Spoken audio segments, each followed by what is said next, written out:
Options learning channel में आप सभी लोग का स्वागत है। आज की इस वीडियो में हम डिस्कस करेंगे कि बैंक निफ्टी ने आज किस तरह की मूव दी है और कल बैंक निफ्टी को किस तरह से ट्रेड कर सकते हैं। बैंक निफ्टी में कल अप साइड के ट्रेड बनेंगे या डाउन साइड के ट्रेड बनेंगे, और अगर जिस साइड के भी ट्रेड बनेंगे तो हमारे एसएल और टारगेट्स क्या निकल के आ सकते हैं।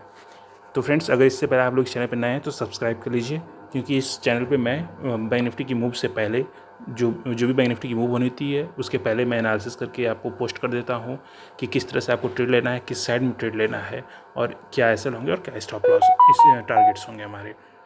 ठीक है फ्रेंड्स, तो एनालिसिस शुरू करते हैं। देखिए फ्रेंड्स, कल की जो वीडियो मैंने बताई थी बैंक निफ्टी में बताया था कि बैंक निफ्टी अगर 550 से 600 के बीच में क्लोजिंग करता है तो फिर हम देखेंगे बैंक निफ्टी कल आज इसके सेशन में क्या करता है। तो बैंक निफ्टी आज गैप अप ओपन होता है थोड़ा सा, ठीक है, और गैप अप होने के बाद एक अपसाइड में जो कि इसका मोमेंटम था उसी को ही कंटिन्यू करता है। जो प्रीवियस डे का इसका मोमेंटम था, ठीक है फ्रेंड्स, प्रीवियस डे का इसका जो मोमेंटम था इसी को ही कंटिन्यू करता है। ठीक है, ये जो आप आज मॉर्निंग में देख रहे हो, ये दो कैंडल है, ये प्रीवियस डे के मोमेंटम को ही कंटिन्यू करती हैं अप ट्रेंड में। अभी इसको अगर आप देखो ट्रेड लेने के लिए तो 5 मिनट की कैंडल यहाँ बनती है, तो ये जो 45,900 से लेकर 46,000 का इसका एक रेजिस्टेंस था। ठीक है, तो सिंपल सी बात है, जब आप 45,750 के पास आ गए हो तो आपके पास टारगेट ऊपर साइड में लिमिटेड है, लेकिन इस टारगेट को आप कैप्चर कर सकते थे। वो कैसे, मैं आपको दिखाता हूँ। देखो, अगर आप इसको 1 मिनट की कैंडल पे मूव करोगे तो यहाँ सिंपल से देखो बैंक निफ्टी ने क्या किया कल आज की मॉर्निंग सेशन में। स्टार्टिंग के 5 मिनट की जो कैंडल है, तो ये first, second, third, fourth, fifth, ये जो कैंडल है, ठीक है ना, यहाँ तक। तो बैंक निफ्टी यहाँ तक आने के बाद यहाँ कंसोलिडेट करता है, ठीक है। फिर जब इसको ऊपर क्यों निकाल रहा था, ठीक है ना, तो यहाँ पे इसके असर के साथ एक ट्रेड बनता था। और हमारा जो अगर टारगेट आप देखो तो अगर 750 से 800 भी आप मान लो तो 900 एटलीस्ट 100 पॉइंट का ये मूव के लिए था। ठीक है, अगर इसमें आप स्मॉल एसएल के साथ ट्रेड कर सकते हैं तब तो ये टारगेट बनता है 1 मिनट की कैंडल पे। होता है क्या कि जब अगर अप ट्रेंड हो या डाउन ट्रेंड हो तो मॉर्निंग में क्या होता है कि मॉर्निंग में बैंक निफ्टी प्रीवियस डे के ट्रेंड को कंटिन्यू करता है, तो उसी ट्रेंड को बैंक निफ्टी ने कंटिन्यू किया, इसलिए 1 मिनट की कैंडल भी इफेक्टिव हो जाती है। ठीक है, तो 1 मिनट की कैंडल में ये है कि कैंडल को आप अगर नहीं बनाना चाहते तो आप उसके लेवल्स को निकाल लो, ठीक है ना, जो हाई बनाया है और जो भी बैंक निफ्टी जिस लेवल में कंसोलिडेशन कर रहा है। ठीक है, तो यहाँ पे इसके बाद इसका छोटा सा एसएल ये बनता है था और इसके ऊपर निकला यहाँ तक गया। ठीक है, अब चूँकि बैंक निफ्टी अपने रेजिस्टेंस के पास पहुँच गया था 45,900 से लेके 46,000। ठीक है, 1 मिनट फ्रेंड्स, हाँ, तो ये अपने रेजिस्टेंस के पास पहुँच गया था। ठीक है, तो जब बैंक निफ्टी अपने रेजिस्टेंस के पास पहुँच गया था तो यहाँ पे हमारा जो ट्रेड था वो एक मिनट ये इसको हम एक बना देते हैं, हाँ ये ठीक है। तो अब बैंक निफ्टी क्या करता है, फिर जब अपना रेजिस्टेंस के पास बैंक निफ्टी पहुंच जाता है तो इसके बाद बैंक निफ्टी में प्रॉफिट बुकिंग आती है। ठीक है ना, ये बैंक निफ्टी में ये आप इसको यहाँ तक ट्रेड है, भले आपको ये अभी दिख रहा हो नीचे इतना बड़ी गिरावट है, लेकिन इसको आप ये मत मान के चलिए कि ये गिरावट हो गई बैंक निफ्टी में। पहले बैंक निफ्टी में यहाँ तक प्रॉफिट बुकिंग आती है ये। ठीक है, बैंक निफ्टी में जब देखिए अप साइड में है तो तुरंत गिरावट नहीं आती है, तब प्रॉफिट बुकिंग आती है। उसके बाद बैंक निफ्टी का सपोर्ट जो था 650 के पास सपोर्ट था बैंक निफ्टी का। ठीक है, बैंक निफ्टी का 650 के पास सपोर्ट था और बैंक निफ्टी फिर यहाँ पे अपने इस सपोर्ट पे प्री डिटरमाइंड सपोर्ट था, यहाँ पे इस सपोर्ट से को रिस्पेक्ट करने के बाद बैंक निफ्टी फिर अटेम्प्ट करता है ऊपर की ओर जाने का, और ऊपर की ओर जब जाने का अटेम्प्ट करता है तो एक आपका छोटा ट्रेड यहाँ भी बनता था। ठीक है ना, लेकिन इस ट्रेड में ये था कि बैंक निफ्टी के लिए रेजिस्टेंस फिर वापस ये आ गया था जो कि इसका प्रीवियस हाई था 45,900 का। ठीक है, तो प्रीवियस हाई के पास जाने से पहले ही बैंक निफ्टी नीचे की ओर आता है और ये मोमेंटम इसके बाद तेज़ मोमेंटम होने लगती है। ठीक है, ये देखिए मोमेंटम इसके बाद जो कि ऊपर नहीं निकल पाता और यहाँ कंसोलिडेशन करता है। अब इस कंसोलिडेशन में यहाँ कोई ट्रेड नहीं बनता था, यहाँ पे आप अप साइड में भी नहीं जा सकते हो, डाउन साइड में भी नहीं जा सकते हो। ठीक है ना, अप साइड में जाने के लिए ये यहाँ पे करता, मतलब जो प्रीवियस आई था 45,900 46,000। ठीक है, यहाँ पे इसका रेजिस्टेंस था, तो यहाँ पे 46,000 से थोड़ा ऊपर आके यहाँ कौन रुकता या वहाँ मोमेंटम के साथ निकल जाता, तब हमारा ट्रेड ऊपर साइड बनता था।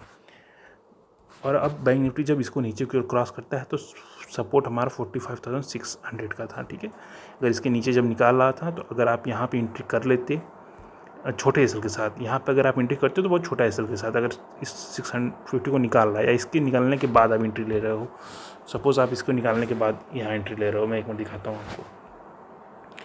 तो फिर आपके जो टारगेट बन के आ रहे थे, तो पहला टारगेट था ये लेवल है 45,300 का लेवल है, ठीक है। अब ये लेवल इसके लिए एक सपोर्ट का था। ऐसा क्यों था मैं अभी आपको बताता हूँ।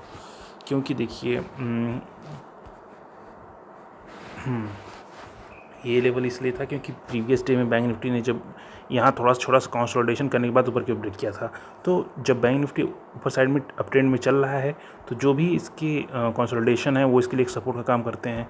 तो बैंक निफ्टी ने ठीक 45,300 के पास ये एक सपोर्ट लिया। वैसा नहीं था कि नीचे भी सपोर्ट ले सकता था, ऐसा नहीं, लेकिन चूंकि बैंक निफ्टी ने यहाँ एक सपोर्ट लिया था तो हम इसको एक सपोर्ट मान रहे हैं।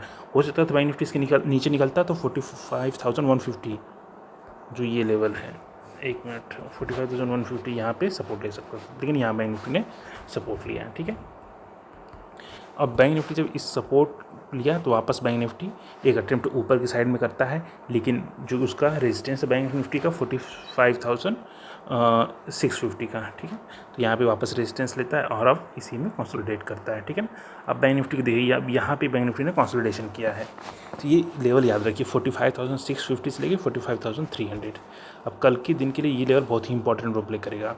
बैंक निफ्टी में अगर सपोज गैप यहीं पे बैंक निफ्टी ओपन हो जाता है, ठीक है, यहीं पर आसपास बैंक निफ्टी ओपन होता है, तब बैंक निफ्टी यहाँ ओपन होने के बाद कंसोलिडेशन करता है और इस सपोर्ट को ब्रेक नहीं करता है और ऊपर की साइड 650 को निकालता है, तब बैंक निफ्टी के टारगेट बनेंगे। पहला टारगेट 46,900 का होगा और 46,900 के बाद अगर बैंक निफ्टी, मैं एक और टारगेट आपको बता देता हूँ, अगर बैंक निफ्टी यहाँ कंसोलिडेशन करने के बाद ऊपर को निकालता है तो पहला टारगेट 46,900 का होगा और 46,900 के ऊपर बैंक निफ्टी अगर 45,900 का होगा और अगर 45,900 के ऊपर बैंक निफ्टी निकलता है तो 46,000 के ऊपर हमारा ट्रेड अगर हम लेते हैं तो दूसरा टारगेट हमारा 46,250 के अराउंड में दूसरा टारगेट हमारा आएगा। तो बैंक निफ्टी की दूसरा टारगेट आ सकता है, ठीक है। फिर क्योंकि ये दूसरे टारगेट लेने के बाद हम तीसरे टारगेट के बारे में डिस्कस करेंगे बाद में, और ये तब है जब बैंक निफ्टी ऊपर की निकालता है, ठीक है। अगर बैंक निफ्टी गैप ओपन होता है तो भी हमारी ये कंडीशन अप्लाई हो जाती है कि bank Nifty in case gap open होता है 46,000 के आसपास यहाँ पे कहीं, ठीक है। तो फिर हम यही कंडीशन अप्लाई करेंगे कि यहाँ से कंसोलिडेट करके ऊपर निकलेगा तो पहला टारगेट 45,900 से 950, दूसरा टारगेट 46,000 के ऊपर निकलने पे 46,250 के अराउंड का मिलेगा। इनकेस बैंक निफ्टी इस रेंज में ओपन होने के बाद, एक मिनट फ्रेंड्स, इस रेंज में ओपन होने के बाद बैंक निफ्टी नीचे की साइड में निकालता है, ठीक है ना। इस साइड नीचे निकालने के बाद तो बैंक निफ्टी के सपोर्ट्स में जैसे बताया कि अभी बैंक निफ्टी के सपोर्ट्स हैं, तो बैंक निफ्टी का जो सपोर्ट बैंक निफ्टी यहाँ एक ले सकता है सपोर्ट 45,000 तक का, ठीक है ना। 45,200 से लेके 150, 45,200 के नीचे 150 से लेके 45,000 तक का, ठीक है ना। यहाँ पे एक सपोर्ट ले सकता है, सपोर्ट लेने के बाद वापस बैंक निफ्टी ऊपर की ओर आ सकता है, ठीक है। तो ये चीज़ है। अब बैंक निफ्टी अगर 45,000 के पास आ रहा है, गैप डाउन ओपन हो रहा है या तेज़ी से आ रहा है, तो अभी हम ट्रेड एक्सिक्यूट नहीं करेंगे नीचे साइड में ट्रेड अगर बनेगा तो वो कल मैं बताऊंगा आपको 45,000 के नीचे तब। लेकिन अभी के लिए क्या है कि ये हमारा ये बनेगा, ये एक सपोर्ट, और ये हमारा रहेगा। निफ्टी यहाँ भी अगर नीचे की साइड में आ जाता है, कंसोलिडेट करता है, तो फिर हम वापस ऊपर साइड में ट्रेड देखेंगे। ये ट्रेड की बनने की प्रोबेबिलिटी अच्छी खासी है, ठीक है फ्रेंड्स। कि बैंक निफ्टी अगर यहाँ पे आ जाता है कल के दिन सेशन में 45,000 से लेके 45,150 इसके बीच में कहीं भी, तो फिर हमारे टारगेट्स 650 के आएंगे, फिर दूसरे टारगेट 46,900 के 45,900 के टारगेट, ये सेकेंड टारगेट यहाँ पे आ जाए। पहला टारगेट ये, दूसरा टारगेट ये आ जाएगा, ठीक है। तो ये दो टारगेट के लिए हम बैंक निफ्टी में ट्रेड कर सकते हैं। एक मिनट मैं इनको डिलीट करता हूँ, ये काफ़ी लाइन्स हो गई यहाँ पे। तो फ्रेंड्स, जैसा कि मैं अपने प्रीवियसली भी मैं यही करता हूँ कि बैंक निफ्टी में जो भी मूव होने लगती है, क्योंकि कल की सर्कमस्टांसेस कैसी बनेंगी, क्या बैंक निफ्टी कल किस तरह से कंडीशन बनाएगा, उसके हिसाब से हमारी एनालिसिस में चेंज हो सकता है। तो जो भी जैसी भी एनालिसिस बनेगी कल बैंक निफ्टी की, उसके मोमेंटम होने की जस्ट पहले ही और एक बैंक निफ्टी के मूव करने के पहले ही जिस तरह की भी टेक्निकल एनालिसिस होगी, मैं इस चैनल पे शॉर्ट वीडियो के थ्रू पोस्ट कर दूंगा, अपने टेलीग्राम चैनल पे भी पोस्ट कर दूंगा। तो आप इस चैनल को सब्सक्राइब करके टेलीग्राम चैनल को ज्वाइन भी कर लीजिए, जिससे कि आप टाइमली उस अपडेट को देख सको। और आप चूँकि उस पोस्ट में मैं जो आपका एसएल होता है, स्मॉल एसएल बताता हूँ, छोटा एसएल जो हो सकता है वो बता देता हूँ कि इतने पॉइंट का एसएल ले सकते हैं हम, और टारगेट्स भी बता देता हूँ। तो इस आज बिग एनालिसिस है, आज की बड़ी एनालिसिस है, फिर उसके बाद कल पर्टिकुलर टाइम पे क्या एनालिसिस होगी वो भी मैं बता दूंगा। तो इसलिए आप लोग इस चैनल को सब्सक्राइब कर लीजिए ताकि टाइमली अपडेट आपको मिले और आप बैंक निफ्टी की टेक्निकल एनालिसिस को सीख सकें। अगर आप बैंक निफ्टी की टेक्निकल एनालिसिस को सीखते हो तभी आपकी ट्रेडिंग लाइफ स्टार्ट होगी, और इसके बाद ही आप बैंक निफ्टी में अर्निंग के सोच सकते हो। ऐसे तो टेक्निकल एनालिसिस के कुछ नहीं होना है। अब जैसे कि मैं यहाँ बताता हूँ, आपने सपोर्ट रेजिस्टेंस तो देख लिया, बट इसके अलावा मैं एक चीज़ आपको दिखाता हूँ कि बैंक निफ्टी ने एक शॉर्टर टाइम फ्रेम पे एक ट्रायंगल पैटर्न को फॉर्म किया है। ठीक है, आज डे के सेशन में। अभी ट्रायंगल पैटर्न की लॉजिक आप समझिए। एक मिनट में आपको भी दिखाता हूँ। अब सब चीज़ को आप डिलीट कर दो। ठीक है, आप ये देखो, ये भी डिलीट कर दो। बैंक निफ्टी क्या किया है कि जो सपोर्ट बैंक निफ्टी ने बनाया 45,300, ये बैंक निफ्टी के लिए एक स्ट्रॉन्ग सपोर्ट बन गया है। ठीक है, यहाँ पे देखो, यहाँ पे देखो, यहाँ पे देखो। और बैंक निफ्टी इस स्ट्रॉन्ग सपोर्ट के बाद आज के सेशन में बैंक निफ्टी में सेलिंग आई, प्रॉफिट बुकिंग आई, लेकिन बैंक निफ्टी प्रॉफिट बुक होते होते भी यहाँ रह गया। अब इसके बाद बैंक निफ्टी में अगर मोमेंटम आता है तो चांसेस है कि तेज़ मोमेंटम आएगा। ठीक है, तेज़ मोमेंटम में ट्रायंगल पैटर्न है, अप साइड में है, तो बैंक निफ्टी हो सकता है इसको तेज़ी से ऊपर की ओर निकालेगा।